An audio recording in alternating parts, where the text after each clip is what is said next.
Hi hello friends, ಎಲ್ಲರೂ ಹೇಗಿದ್ದೀರಾ? ಚೆನ್ನಾಗಿದ್ದೀರಾ ಅನ್ಕೋತೀನಿ. Welcome to my channel Khushi's kitchen. ಇವತ್ತು ನಾನು ತುಂಬ ಸಿಂಪಲಾಗಿ ತುಂಬ ರುಚಿಯಾಗಿ ರವೆ ರೊಟ್ಟಿ ಯಾವ ಥರ ಮಾಡೋದು ಅಂತ. ರವೆ ರೊಟ್ಟಿ ಅಂದರೆ ಸೌತೆಕಾಯಿಗೆ ಯೂಸ್ ಮಾಡಿಕೊಂಡು ರವೆ ರೊಟ್ಟಿನ ಯಾವ ಥರ ಮಾಡೋದು ಅಂತ ತೋರಿಸ್ತಾ ಇದ್ದೀನಿ. ತುಂಬ ಚೆನ್ನಾಗಿರುತ್ತೆ, ತುಂಬ ಸೂಪರಾಗಿರುತ್ತೆ. ಬನ್ನಿ, ತುಂಬ ಹೆಲ್ತಿಯಾಗೂ ಇರುತ್ತೆ. ಒಂದು ಸತಿ ಟ್ರೈ ಮಾಡಿ ನೋಡಿ. ಬನ್ನಿ ಯಾವ ಥರ ಮಾಡೋದು ಅಂತ ತೋರಿಸ್ತಿದ್ದೀನಿ. ನಾನು ರವೆ ರೊಟ್ಟಿ ಜೊತೆ ಮೂಲಂಗಿ ಚಟ್ನಿ ಸರ್ವ್ ಮಾಡ್ಕೊಂಡಿದ್ದೀನಿ. ಬನ್ನಿ ಈಗ ಯಾವ ಥರ ಮಾಡೋದು ಅಂತ ನೋಡೋಣ.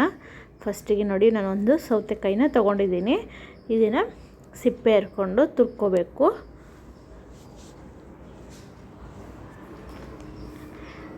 ಈಗ ಇದು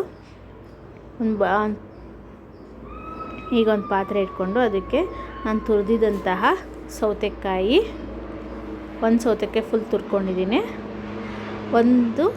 ಒಂದರಿಂದ ಎರಡು ಈರುಳ್ಳಿ, ದಪ್ಪದಾದರೆ ಒಂದು ಈರುಳ್ಳಿ, ಸಣ್ಣದಾದರೆ ಒಂದು 2ರಿಂದ 3 ಈರುಳ್ಳಿಯನ್ನು ಹಾಕ್ಕೊಂಡಿದ್ದೀನಿ. ಸ್ವಲ್ಪ ಸಬ್ಸಿಗೆ ಸೊಪ್ಪು ಹಾಕ್ಕೊಂಡಿದ್ದೀನಿ, ತುಂಬ ಟೇಸ್ಟಿಯಾಗಿರುತ್ತೆ ಅಂತ. ಈಗ ಇದನ್ನು ನೀಟಾಗಿ ಮಿಕ್ಸ್ ಮಾಡ್ಕೊಳ್ಳಿ.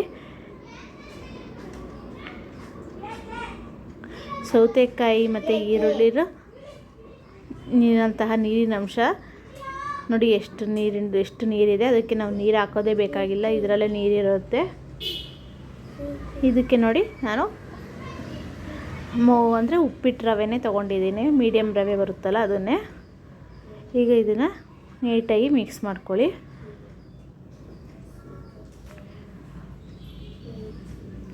ಸೌತೆಕಾಯಿ ಮತ್ತು ಈರುಳ್ಳಿಲಿರೋಂತಹ ನೀರಿನ ಅಂಶದಿಂದನೇ ನಾವು ಮಿಕ್ಸ್ ಮಾಡ್ಕೋಬೋದು ನೋಡಿ. ಇದಕ್ಕೀಗ ಇನ್ನೊಂದು ಸ್ವಲ್ಪ ನಿಮಗೆ ಕಲಿಸ್ಬೇಕಾದ್ರೆ ಗೊತ್ತಾಗುತ್ತೆ ನಮಗೆ ರವೆ ಬೇಕೋ ಬೇಡವೋ ಅಂತ. ತೆಳು ಅನಿಸಿದ್ರೆ ಇನ್ನೊಂದು ಸ್ವಲ್ಪ ರವೆ ಹಾಕ್ಕೊಳ್ಳಿ.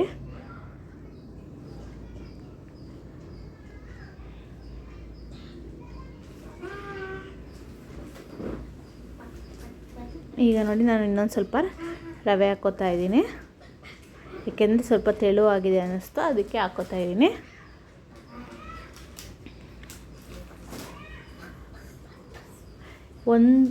ಒಂದೂವರೆ ಕಪ್ ನಾವು ರವೆ ತಗೊಂಡ್ರೆ 6ರಿಂದ 7 ರೊಟ್ಟಿ ಆಗ್ತವೆ. ಇದಕ್ಕೆ ರುಚಿಗೆ ತಕ್ಕಷ್ಟು ಉಪ್ಪು ಹಾಕ್ಕೊಂಡು ನೀಟಾಗಿ ಕಲಿಸ್ಕೊತಾ ಇದ್ದೀನಿ. ನಿಮಗೆ ಕಲಿಸಿದಾಗ ಯಾವ ಥರ ಬರಬೇಕು ಅಂದರೆ ಉಂಡೆ ಟೈಪ್ ಮಾಡೋ ಥರ ಬರಬೇಕು, ಇಟ್ಟು ಆ ಥರ ಬರೋವರೆಗೂ ನೀವು ರವೆ ಹಾಕ್ಕೊಂಡು ಕಲಿಸ್ಕೊಳ್ಳಿ. ನಾವು ಇದಕ್ಕೆ ಅಕ್ಕಿ ಹಸಿಟ್ಟು ಏನೂ ಯೂಸ್ ಮಾಡ್ತಿಲ್ಲ, ಬರೀ ರವೆಯಿಂದ ರೊಟ್ಟಿ ಮಾಡ್ಕೊತಾ ಇದ್ದೀವಿ. ಅದು ಸೌತೆಕಾಯಿ ರವೆ ರೊಟ್ಟಿನ ಮಾಡ್ತಿರೋದು ನೋಡಿ. ಈಗ ಕಲಿಸಿದ್ದೀನಿ, ತೋರಿಸ್ತೀನಿ ನಿಮಗೆ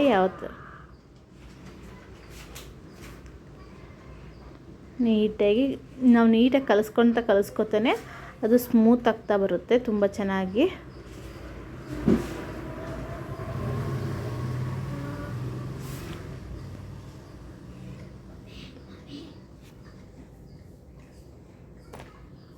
ನೋಡಿ, ಈ ಥರ ಉಂಡೆ ಮಾಡಿದ್ರೆ ನಮಗೆ ಉಂಡೆ ಟೈಪ್ ಬರಬೇಕು, ಅಷ್ಟು ಚೆನ್ನಾಗಿ ಬರೋ ಥರ ನಿಮಗೆ ರವೆನ ಹಾಕ್ಕೊಂಡು ಕಲಿಸ್ಕೊಳ್ಳಿ.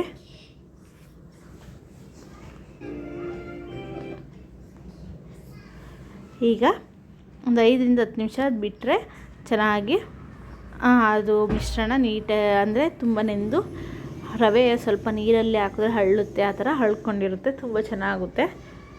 ನೀರು ತೇವಾಂಶನೆಲ್ಲ ಇಟ್ಕೊಂಡು ಸ್ವಲ್ಪ ಗಟ್ಟಿಯಾಗುತ್ತೆ. ಈಗ ಇನ್ನೊಂದು ಸ್ವಲ್ಪ ನಾವು ನೀಟಾಗಿ ಕಲಿಸ್ಕೊಂಡು ಈಗ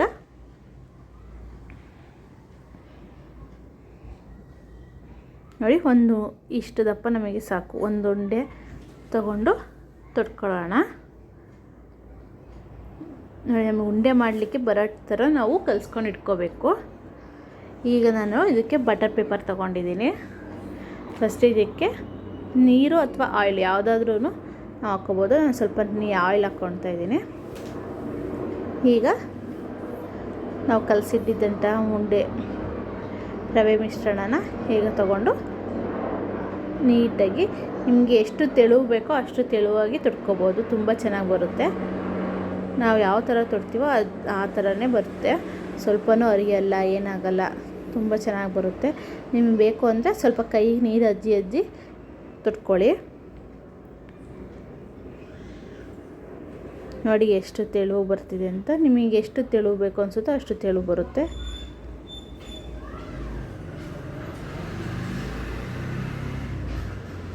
ತುಂಬ ರುಚಿಯಾಗೂ ಇರುತ್ತೆ, ತುಂಬ ಹೆಲ್ತಿಯಾಗೂ ಇರುತ್ತೆ. ಈಗ ವೆಯ್ಟ್ ಲಾಸ್ ಮಾಡ್ತೀವಿ ಅನ್ನೋರು ಈ ಥರ ಮಾಡ್ಕೋಬೋದು, ತುಂಬ ಚೆನ್ನಾಗಿರುತ್ತೆ.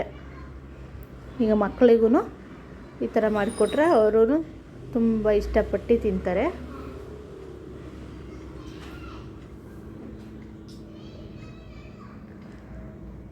ನಾನು ತುಂಬ ತೆಳುವಾಗಿಯೇ ತೊಡ್ತಾಯಿದ್ದೀನಿ.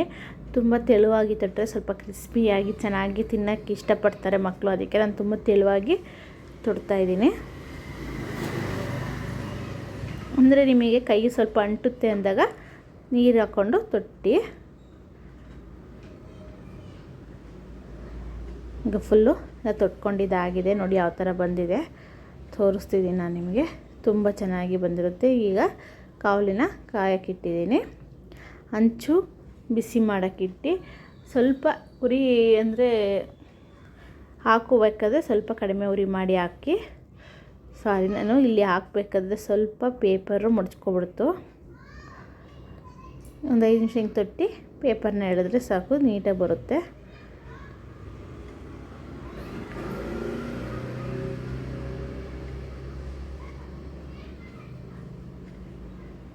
ನೋಡಿ ಎಷ್ಟು ಚೆನ್ನಾಗಿ ಬರ್ತಿದೆ. ಅಲ್ಲಿ ನಾನು ಪೇಪರ್ ಮಡಚ್ಕೋದ್ರಿಂದ ಅದು ಅಷ್ಟು ಕಿತ್ತೋಗ್ಬಿಡ್ತು.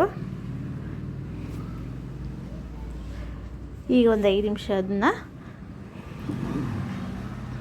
ಈಗ ಉರಿ ಜಾಸ್ತಿ ಮಾಡಿ ಬೇಯಲಿಕ್ಕೆ ಬಿಡಿ. ಬೇಗನೂ ಬೇಯುತ್ತೆ. ಈಗ ಅದು ಸ್ವಲ್ಪ ಬೆಂದಿದೆ ಅಂತ ಗೊತ್ತಾದರೆ ತಳ ಬೀಳುತ್ತೆ. ನಾವು ಈಗ ಅದಕ್ಕೆ ಮೇಲೆ ಸ್ವಲ್ಪ ಬಟ್ಟೆಯಲ್ಲಿ ತಣ್ಣೀರು ಬಟ್ಟೆ ಥರ ಮಾಡಿಕೊಂಡು ಮೇಲೆ ನಿಧಾನಕ್ಕೆ ಸವರ್ಕೊಂಡು ಬನ್ನಿ.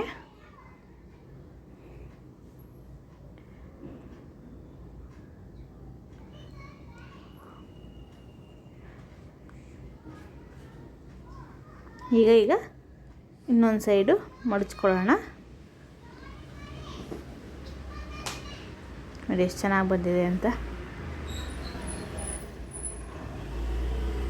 ತುಂಬ ಚೆನ್ನಾಗೂ ಇರುತ್ತೆ ತಿನ್ನೋದಕ್ಕೂ. 2 ಸೈಡೂ ನೀಟಾಗಿ ಬೇಯಿಸ್ಕೊಳ್ಳಿ, ಕ್ರಿಸ್ಪಿಯಾಗಿ ಬರುತ್ತೆ. ಎಷ್ಟು ತೆಳುವಾಗಿದೆ ನೋಡಿ, ನೀವೇ ನೋಡ್ತಾ ಇದ್ದೀರಾ. ತುಂಬ ತೆಳುವಾಗಿ ಕ್ರಿಸ್ಪಿಯಾಗಿ ಬೇಕು ಅಂದರೆ ತುಂಬ ಜಾಸ್ತಿ ಬೇಯಿಸ್ಕೊಳ್ಳಿ. ಅಂದರೆ 2 ಸೈಡೂ ಅಗ್ಚಿ ಮುಗ್ಚಿ ಬೇಯಿಸಿದ್ರೆ ಚೆನ್ನಾಗಿ ಬರುತ್ತೆ.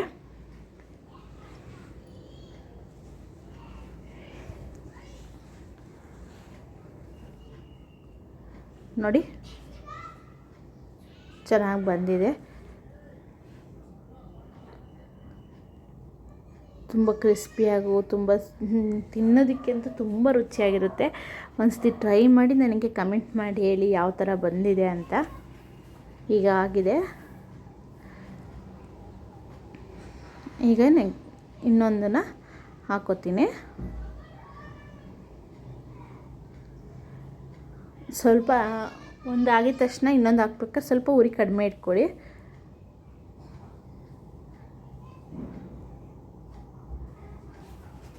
ಒಂದು ಹಾಕಿದ ನಂತರ ಒಂದು ಸ್ವಲ್ಪ ಹಿಂಗೆ ತೊಟ್ಕೊಂಡು ಈಗ ಪೇಪರ್ ತೆಗೆದ್ರೆ ಆಯಿತು, ಚೆನ್ನಾಗಿ ಬರುತ್ತೆ. ನೋಡಿ ಈಗ ಎಲ್ಲೂ ಕಿತ್ತೋಗಲಿಲ್ಲ, ಏನಿಲ್ಲ, ತುಂಬ ಚೆನ್ನಾಗಿ ಬಂದಿದೆ. ಈಗ 5 ನಿಮಿಷ ಆದ ನಂತರ ನೀರು ಸವರ್ಕೊಳ್ಳಿ ಮತ್ತು ಇನ್ನೊಂದು ಸೈಡು ಮಗ್ಚಿ ಬೇಯಿಸ್ಕೊಳ್ಳಿ.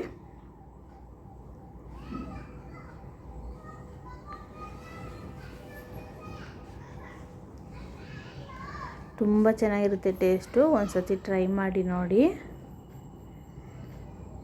ಈಗ ಮಗ್ಚಿ ಬೇಯಿಸ್ಕೊತಾ ಇದ್ದೀನಿ. ಎಷ್ಟು ಚೆನ್ನಾಗಿ ಬಂದಿದೆ ನೋಡಿ.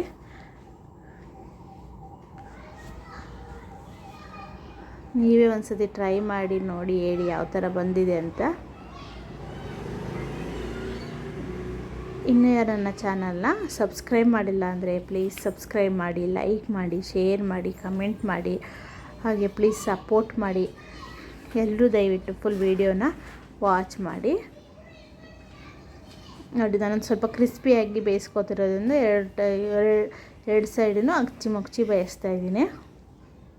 ನಿಮಗೆ ಕ್ರಿಸ್ಪಿನೆಸ್ ಬೇಡ ಅಂದರೆ ಒಂದು 5 ನಿಮಿಷ ಬೇಯಿಸ್ಕೊಂಡ್ರೆ ಸಾಕು, ಆಗೋಗ್ಬಿಡುತ್ತೆ. ಈಗ ಆಗಿದೆ, ನಾನು ಸರ್ವ್ ಮಾಡಿ ತೋರಿಸ್ತಿದ್ದೀನಿ. 5 ನಿಮಿಷ ಬೇಯಿಸ್ಕೊಂಡ್ರೆ ಸಾಕು, ಆಗಿರುತ್ತೆ. ಇನ್ನೊಂದು ಸೈಡು ಬೇಕಾದ್ರೆ ನೋಡಿ ತೋರಿಸ್ತೀನಿ ಯಾವ ಥರ ಬಂದಿದೆ. ಇದು ಚೆನ್ನಾಗಿ ಬಂದಿದೆ. ಈಗ ನೋಡಿ ಸರ್ವ್ ಮಾಡಿ ತೋರಿಸ್ತಿದ್ದೀನಿ. ಒಂದು ಸರಿ ಟ್ರೈ ಮಾಡಿ ನೋಡಿ. ನಾನು ಮೂಲಂಗಿ ಚಟ್ನಿ ಜೊತೆ ಸರ್ವ್ ಮಾಡ್ಕೊಂಡಿದ್ದೀನಿ. ತುಂಬ ಚೆನ್ನಾಗಿರುತ್ತೆ ಟೇಸ್ಟು. ಈ ರೊಟ್ಟಿಗೂ ಮೂಲಂಗಿ ಚಟ್ನಿಗೂ ತುಂಬ ರುಚಿಯಾಗಿರುತ್ತೆ. ನಾನು ನಿಮಗೆ ನೆಕ್ಸ್ಟ್ ವಿಡಿಯೋದಲ್ಲಿ ಮೂಲಂಗಿ ಚಟ್ನಿ ಯಾವ ಥರ ಮಾಡೋದು ಅಂತ ತೋರಿಸ್ತೀನಿ. ಪ್ಲೀಸ್ ಒಂದು ಸತಿ ಟ್ರೈ ಮಾಡಿ ನೋಡಿ. ಎಷ್ಟು ತೆಳುವಾಗಿ ಬಂದಿದೆ, ಕಮೆಂಟ್ ಮಾಡಿ ಹೇಳಿ ಯಾವ ಥರ ಬಂದಿದೆ ಅಂತ.